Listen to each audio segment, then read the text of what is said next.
doctorando en Ciencias Sociales, profesor titular en la Cátedra de Historia General de los Medios y Sistemas de Comunicación y adjunto regular en Planificación de la Actividad Periodística en la carrera de Ciencias de la Comunicación de la Facultad de Ciencias Sociales. Es director de la Maestría en Periodismo de la Facultad de Ciencias Sociales de la UBA e investigador en el proyecto Medios y Sociedad, Problemas de Historiografía y Archivo en el marco de UBA Ciencia y Técnica 2008-2010. Como periodista trabaja profesionalmente desde 1982, ha sido redactor y editor en revistas y diarios de circulación nacional y de los Estados Unidos y Francia. Fue productor, columnista y conductor en Radio Municipal, Belgrano, Del Plata, Splendid, FM La Isla. Escribió, entre otros medios, en las revistas El Periodista de Buenos Aires, Redacción y Noticias, y en Página 12, Diario del Río Negro, Diario Clarín y El Cronista. Entre 1997 y 2001 fue jefe de redacción del mensuario Apertura. Estas comillas o este título que tiene puesto la mesa que nos ocupa, o que tiene puesta la mesa que nos ocupa, remite a algunos mitos, si vale la palabra, y uno de ellos es que existen los medios independientes. Yo diría más, no solo existen,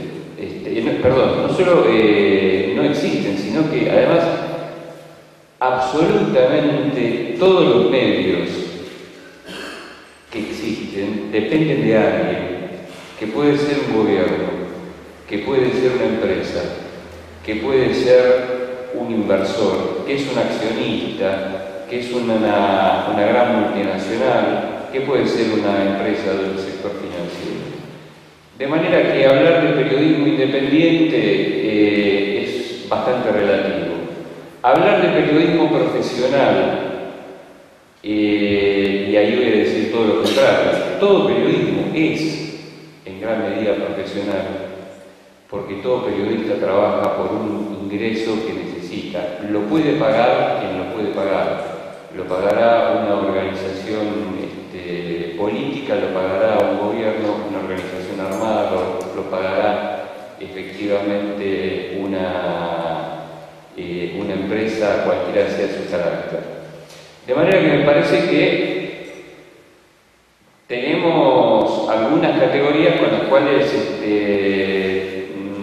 deberíamos trabajar muchísimo más.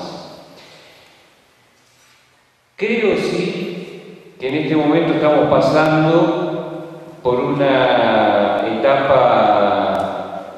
no sé si es un retroceso o si tal vez es parte del progreso en espiral,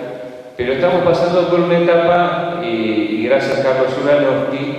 del periodismo que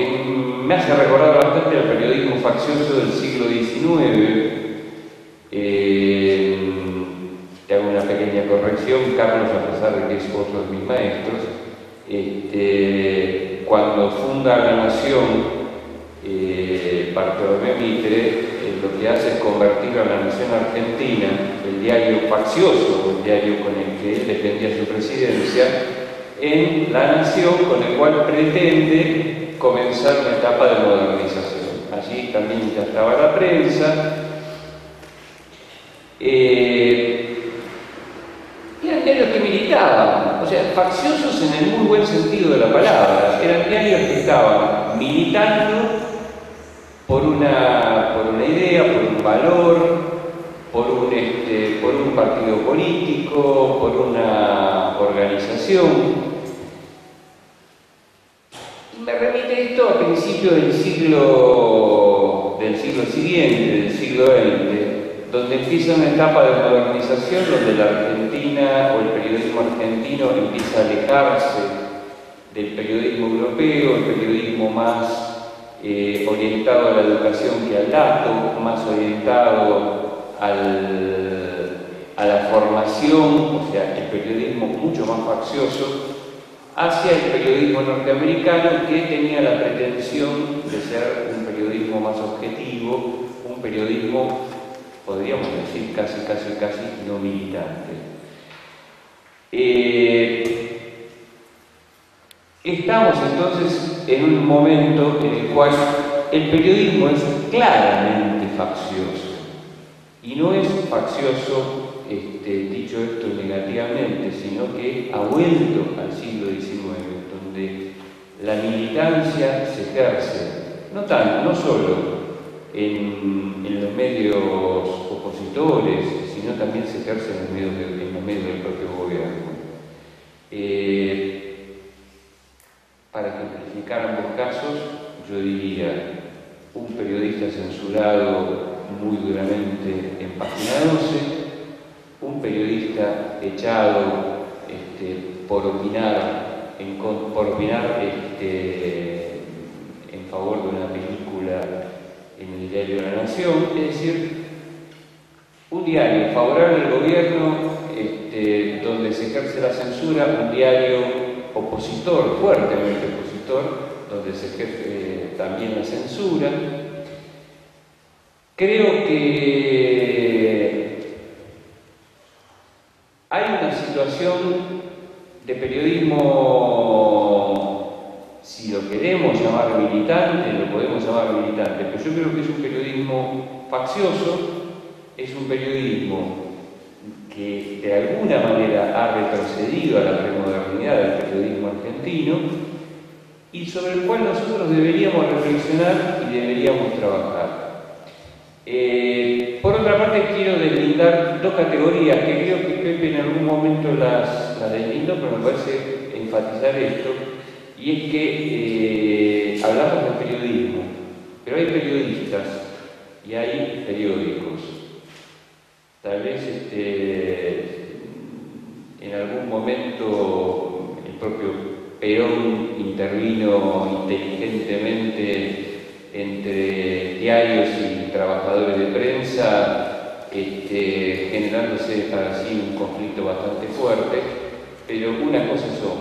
los trabajadores de prensa que tienen que manejarse con ciertos grados de libertad, como diría Paulo Freire, y que tienen que manejarse con cierto grado de libertad dentro de